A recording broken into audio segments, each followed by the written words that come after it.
హరి ఓం. తేదీ 12/9/24 గురువారము. పూజ్య శ్రీ శ్రీ శ్రీ నిత్య శుద్ధానందగిరి స్వాముల వారి దివ్య ఆశీస్సులతో పూజ్య శ్రీ శ్రీ శ్రీ శివానంద స్వాముల వారి దివ్య మార్గదర్శకత్వములు 1000 రోజుల తపస్సు అనే కార్యక్రమములు, శ్రీ విష్ణు సహస్రనామ జ్ఞాన యజ్ఞములు, శ్రీ విష్ణు సహస్రనామాల నుండి 44వ శ్లోకము. వైకుంఠః పురుషః ప్రాణః ప్రాణదః ప్రణవః పృతుః హిరణ్యగర్భః శత్రుఘ్నో వ్యాప్తో వాయురధోక్షజః.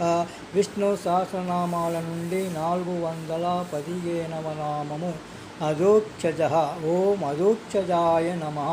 1. ఎన్నడూ తన దివ్యత్వము నుండి జారినవాడు కాదు. 2. అధ అనగా భూలోకము, అఖ్య అనగా స్వర్గలోకము. ఈ రెంటి మధ్యమున విరాటు రూపములో విలసిల్లినవాడు. 3. అంతర్ముఖములైన ఇంద్రియముల చేతనే తెలియబడువాడు అని అర్థము.